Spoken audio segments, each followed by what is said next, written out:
Well, thank you, Mr. Speaker. I rise today, as I said, to make my inaugural speech with a touch of trepidation. It's not just that I'm addressing this august body. It's because, and I have to admit, that I'm here in part because of an ice cream cone. A double scoop chocolate ice cream cone from Cousin's Dairy in Aurora. You see, as a young boy, my father would be taken on a yearly church excursion during the summer, a hot summer day. They'd board an electric tram in Toronto and rocket north on Yonge Street all the way to Lake Simcoe, where the church would have a grand picnic.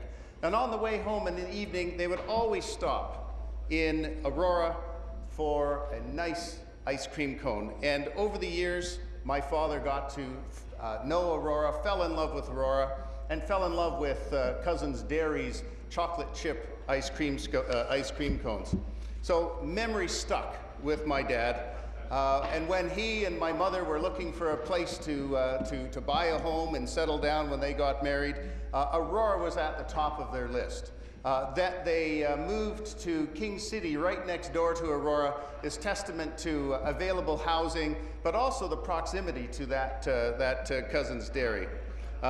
As an aside, I often shake my head at how advanced our public transportation was in those days, the olden days, when they could board an electrified train deep in Toronto and go all the way north up to Aurora and on to Lake Simcoe, and even change trains and head east and west to all the small communities through the county of York, as it was known then, Schomberg and Nobleton and those sorts of things. So I think this is what drives my passion and our community's passion for all-day two-way electrified GO train service. We're back to the future.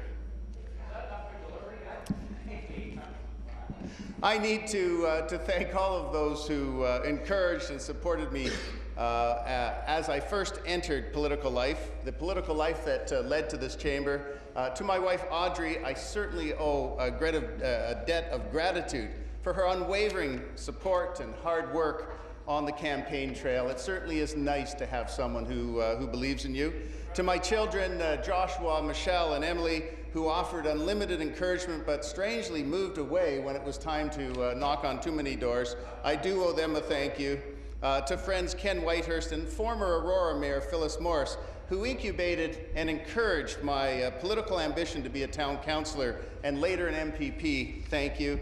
And to an amazing campaign manager, Kathy Gapp, who ran a tremendous campaign, and all of the volunteers, of course, too numerous to mention, but I do thank them all. Finally, to former Liberal leader Lynn MacLeod, who first took me aside and told me that she thought I had what it took to be an MPP for Newmarket-Aurora. I said no a few times to Ms. MacLeod, but accepting a no is not something our one-time leader does well. So here I am. There is, of course, another leader, and all of us on this side of the aisle owe a large debt to, and I believe in all earnesty that Premier Wynne, in my estimation, is the epitome of what leadership is. Her dedication, hard work, focus on positive politics has been an inspiration, and especially to the new caucus, and which I'm honored to be part of. As for the members on the other side, I'm optimistic about our ability to work together, and I look forward to getting to know you all in the months and years ahead. So I would be remiss, Mr. Speaker, if I were not to mention my predecessor in Newmarket-Aurora, Frank Cleese, and to acknowledge his many years of commitment to public service as an MPP and cabinet minister. So here I am. Looking back, while growing up, politics was always part of my family's life. Our family motto seemed to be, if you're not part of the solution, you're part of the problem. I, too, have an immigrant story. This one involves my grandparents, my father's parents, who sold everything to buy passage from England to Canada in search of opportunities and a less class-conscious society. Landing in Toronto with 4 children in tow and an offer of employment in hand, my grandparents, Henry and Bertha, were optimistic. But they arrived just in time for the Great Depression, and the promised job disappeared. They found themselves without money, without a job, without a home, and with another child on its way. My father was that child. His stories of growing up poor but in a house filled with love shaped my life.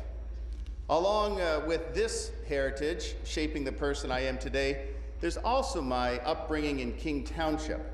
When I was growing up, we had two signs entering King, one coming, one going. They both said the same thing: welcome to King City, population 800, growing with Canada. I think that sign was there almost the entire time that I was growing up. The town has grown a bit since then, but it certainly was rural, small town Ontario when I enjoyed myself there.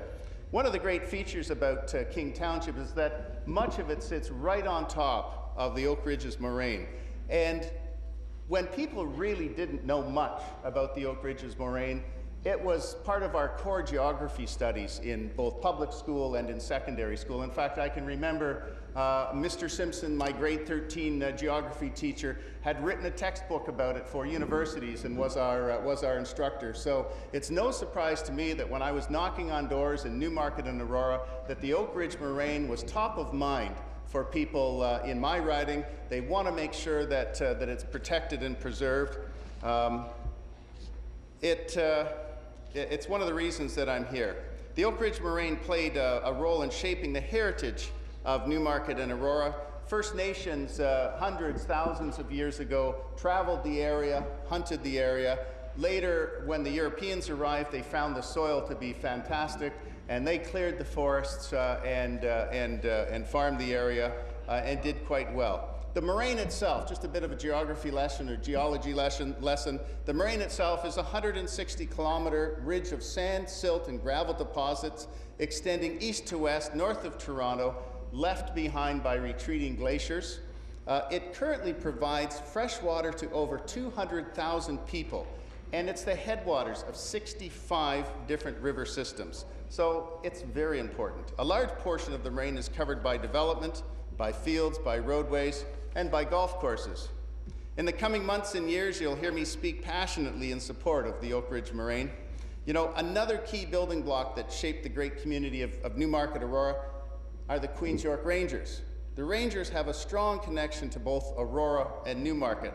They built Yonge Street, along with the City of York, some of the initial infrastructure here. They built Yonge Street from Toronto to what was known as Lake Simcoe, and it was the first road in the area which helped pave the way for settlement.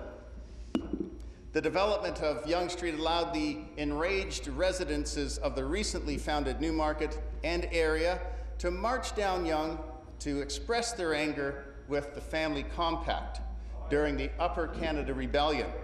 You know, if they hadn't stopped at a tavern south, I think it's in what's known as Hogs Hollow, the lore goes, if they hadn't stopped there to wet their whistle and been caught by the British regular forces, things may have been a bit different here. But the fact that they did, the fact that they gathered and they marched down Yonge on Toronto was enough to rattle the monarchy of the day, so that they looked again at what was happening with the family compact, and there were great changes, and it's one of the reasons that, frankly, we're all here.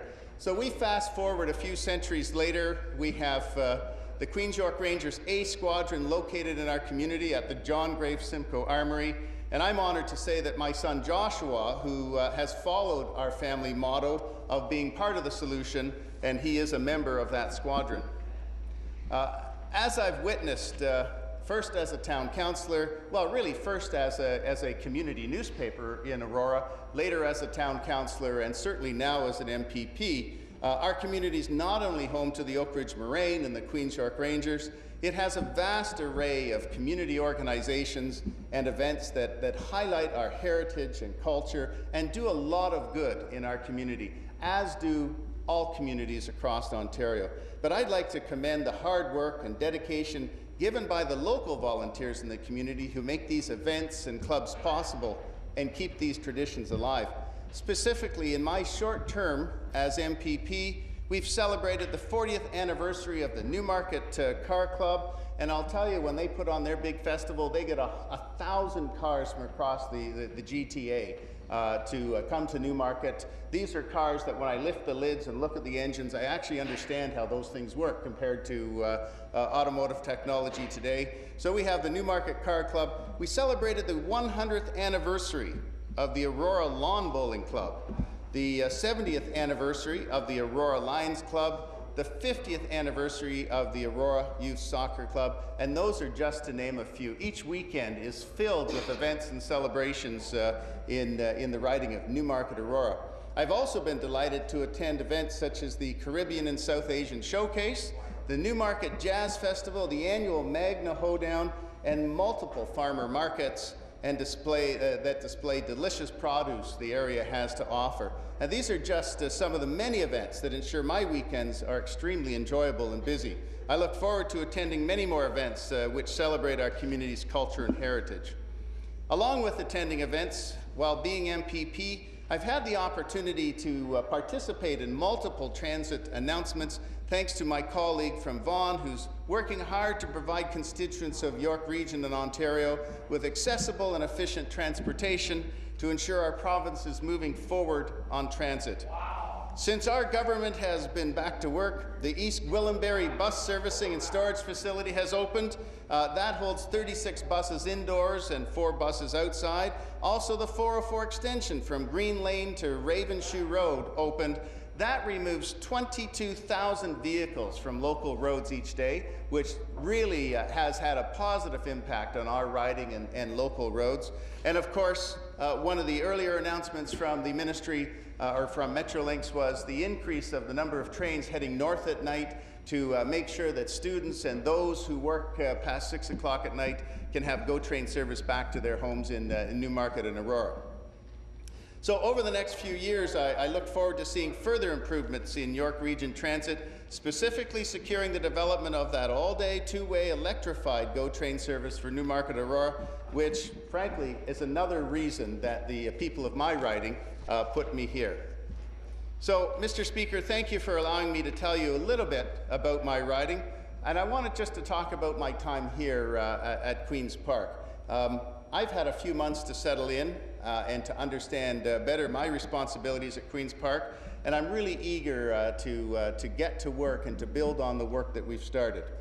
We've already seen some results. As Parliamentary Assistant to the Minister of Government and Consumer Services, Minister Orazietti, he and I have sought the input of industry and consumers to pass Bill 15, fighting fraud and reducing automobile insurance rates. I was happy to contribute to Bill 15 because valuable protection will be extended to consumers regarding the towing and storage of vehicles.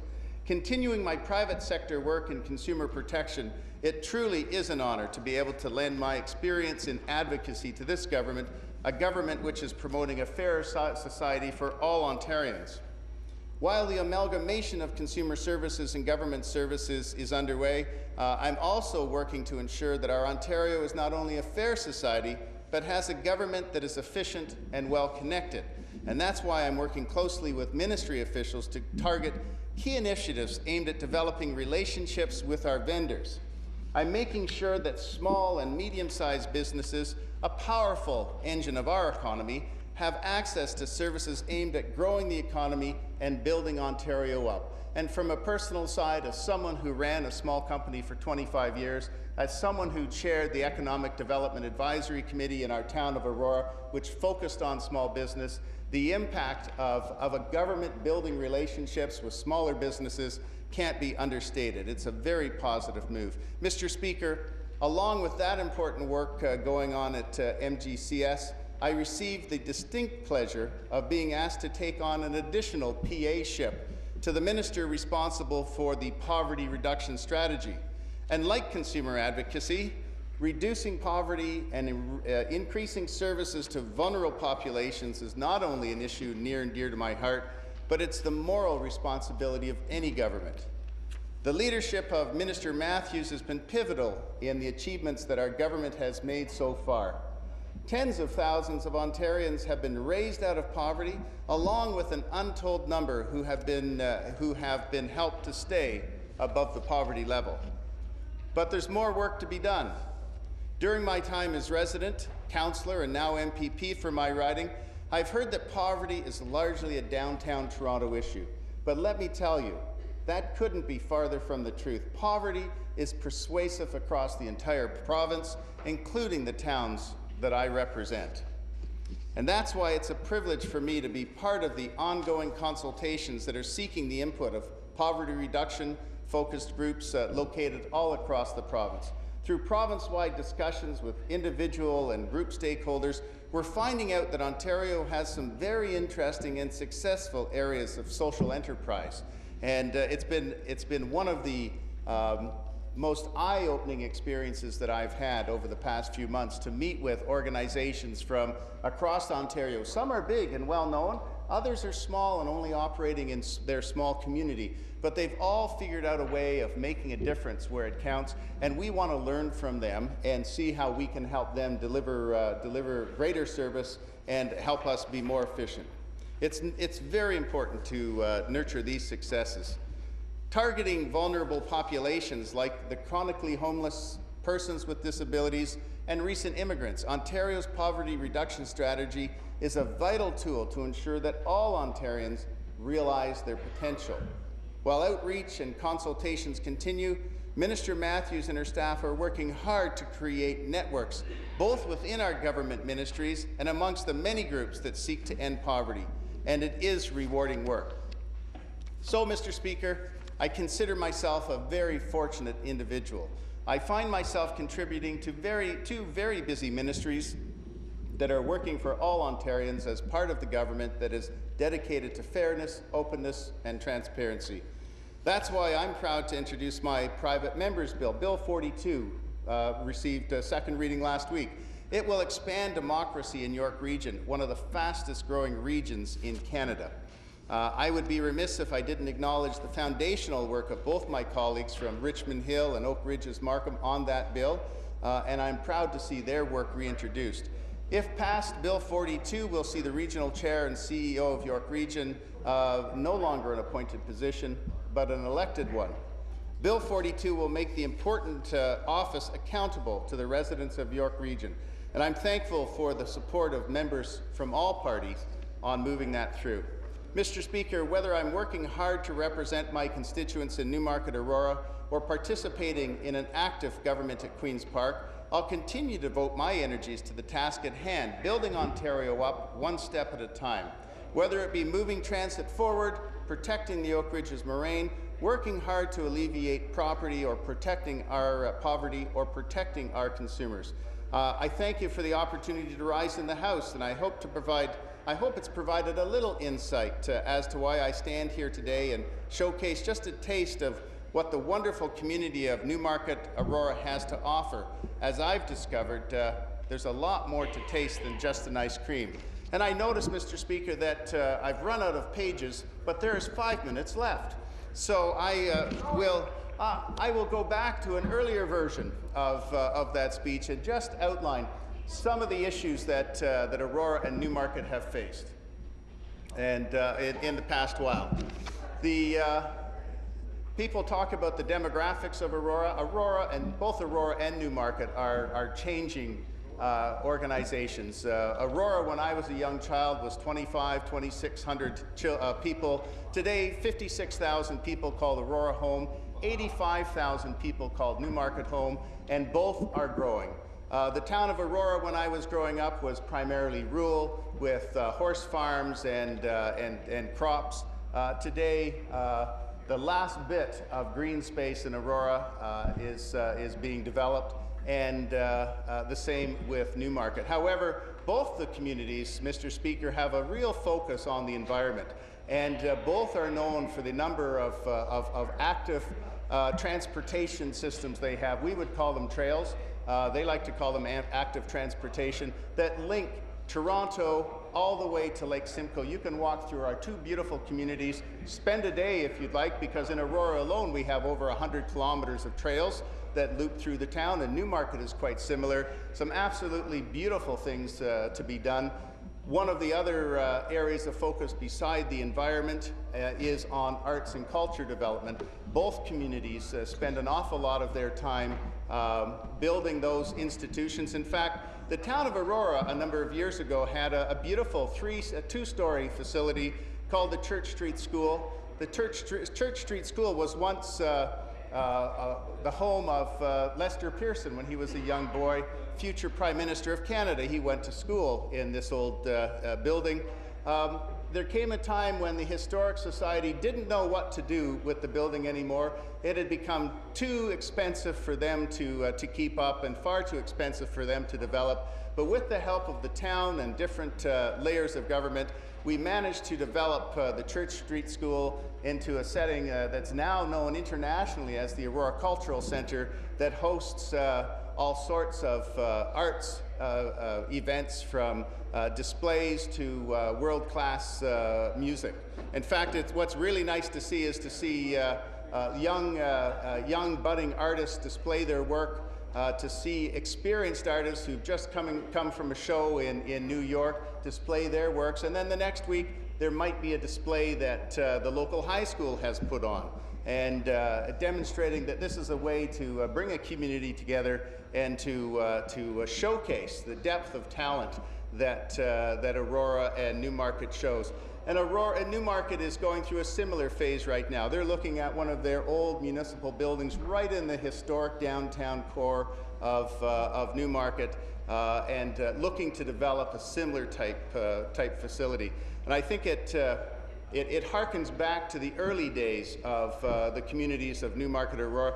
Newmarket was founded, it's primarily founded by Quakers who came from the United States seeking a peaceful place to live and to farm. And they found, again, fertile farmland in the Newmarket area, and about 200 families, I believe, originally settled in the area. And Newmarket is now home to some very strong Quaker heritage, which I think, Mr. Speaker, has really developed the community, helped develop the community we see today, those qualities that the Quakers brought with them. Aurora was a little different. Aurora was, as I said earlier, primarily a farming community, but we were also the railhead north of Toronto, and we had the flurry plow developed in Aurora. It's an early claim to fame of our community because the flurry plow was made out of steel, and it was very tough, and it is what broke the prairie sod. And we're quite proud to think that because of the technology from Aurora and the manufacturing prowess of our Aurora foundries, that we are really behind the expansion of farming across the prairies. You needed a really tough plow to cut through the sod there, and the flurry plow was the one to get that job done. So a very varied background to both of the communities, and two communities that I am certainly proud to call home, and certainly proud to represent in the days ahead. You know, I'll leave you just with one thought. History plays a real important part of our community, both Newmarket-Aurora. I've talked about the Quaker heritage and the business background in Aurora. But if you have some time, you must Google the Blake speech, Blake's Aurora speech. Blake was once, at the same time, he was the Prime Minister of Canada and the Prime Minister of Ontario. He gave a speech at the old Aurora Armory that set the foundation for federalism for the years to come. He believed so much in what he spoke about federalism that he had to resign as Prime Minister of Ontario to carry on as Prime Minister of Canada. Just a very interesting speech that sets the tone of the time. And with that, Mr. Speaker, I thank you for the opportunity to deliver my inaugural speech.